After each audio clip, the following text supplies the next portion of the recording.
Akan mulai dasar pemikirannya dari Quran surat Al-Fatir. Pakai Quran supaya kelihatan dasarnya. Supaya kita tidak terjebak oleh persepsi. Yuk kita baca Quran surat Al-Fatir ayat 37. Surat ke-35. Saya akan bacakan artinya. Saya sudah terjemahkan sesuai dengan bahasa Arabnya. Kalau saya akan bacakan bahasa Arabnya, pertama kalian gak ngerti. Yang kedua, waktunya terlalu lama.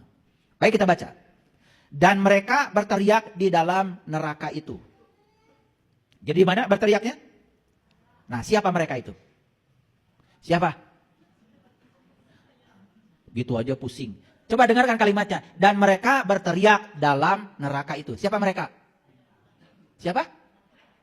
Kita. Lu aja kali, gua kagak. Enak aja. Pengen bareng-bareng aja.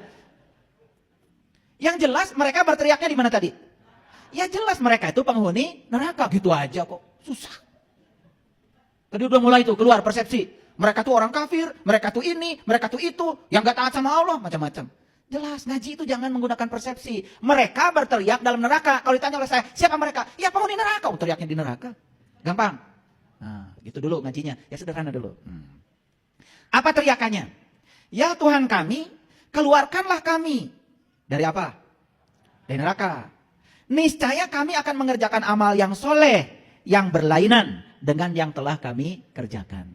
Pertanyaan saya, orang ini sudah mengerjakan amal soleh belum? Yang bilang belum, acukan tangan. Ayo acukan tangan yang tadi bilang belum. Ya gak apa-apa, yang bilang sudah acukan tangan. Ini belum. Ulangi. Ini gimana sih kalian? Harus minum kefir ini.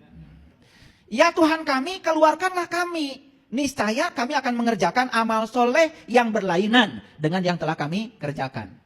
Saya ingin tahu kejujurannya. Orang ini sudah mengerjakan amal soleh atau belum? Siapa yang belum? Acungkan tangan duluan. Saya hitung. 3.000 orang yang belum. Yang sudah? Wah lebih banyak. Ada 6.000 nih saya lihat. Orang ini berteriak dalam neraka itu bukan belum mengerjakan amal soleh. Dia sudah. Tapi amal soleh yang dia lakukan itu hanya berdasarkan persepsinya sendiri. Buktinya, serajin itu dia mengerjakan amal soleh, buktinya dia masih tinggal dalam neraka. Makanya dia meminta kepada Tuhan, aku akan mengerjakan amal soleh yang berlainan. Lain nubah heula deui, cenah kitu maksud nama. Paham? Jadi yang betul, yang sudah apa yang belum? Sekarang udah sepakat semua ya. Orang ini sudah mengerjakan amal soleh. Tapi amal solehnya itu ciptaan, rekaan pikirannya sendiri. Sekarang saya tanya ini, semua akan udah sepakat sudah.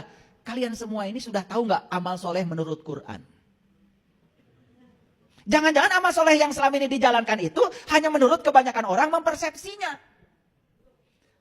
Nah ini masalah kan, katanya sudah, tetapi belum. Di Quran dikatakan, waman kana yarju liqa'a rabbih falyamal amalan sholihan.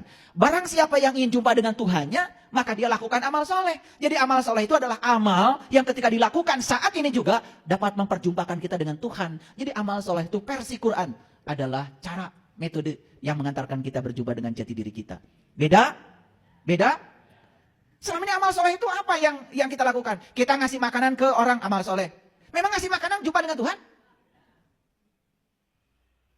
Itu masuknya amalun hasanah, amal-amal kebajikan. Amal soleh itu sangat spesifik di Quran. Itu sebabnya belajar Quran, Quran bukan bahasa Arab. Quran itu bahasa Arab, bahasa Tuhan. Kalau Quran bahasa Tuhan, jangan jauh-jauh dari Tuhan. Makanya, jika kamu bisa bersama Tuhan, silahkan. Tapi kalau kamu tidak bisa bersama Tuhan, kamu harus bersama orang-orang yang selalu bersama dengan Tuhan.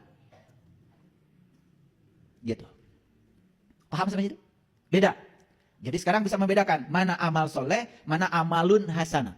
Mana amal soleh, mana amal kebajikan. Sangat spesifik. Makanya dia sudah mengerjakan amal soleh, tapi persepsi dirinya sendiri. Tapi buktinya, hasil akhirnya, dia tinggal dalam neraka. Neraka itu bukan urusan nanti. Di Quran dikatakan, fa'amal ladina syaku fafinar lahum fiha zafirun wasaikun. Neraka adalah tempat di mana kamu masih bernafas. Itu kata Quran, bukan kata saya. Itu Quran surat Hud, ayat 106.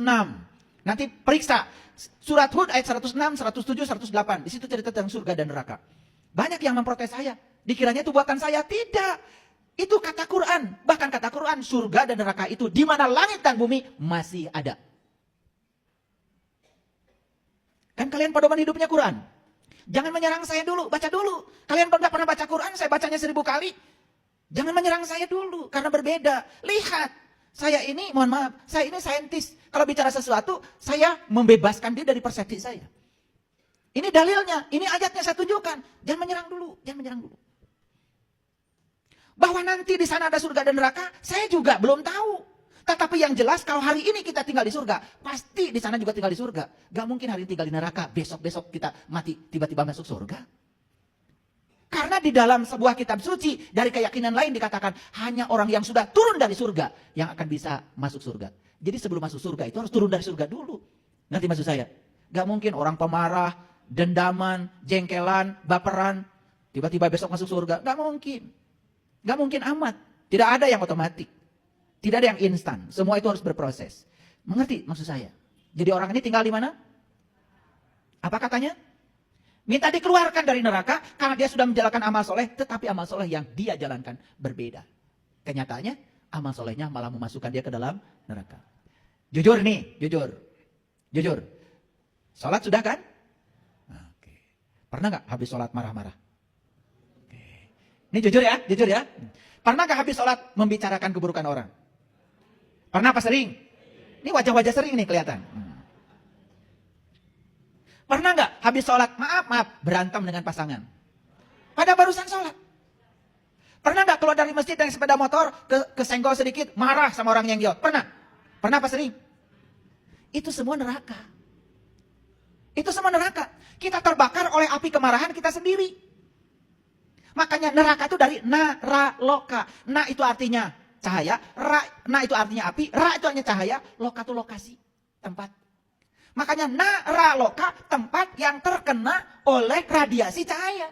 Coba, kalau di sini ada api, di sini kita tinggal, ada nggak radiasinya? Ini naknya nih, naknya. Cahayanya kan merambat ke sini, ini raknya. Nah ini lokanya. Ada orang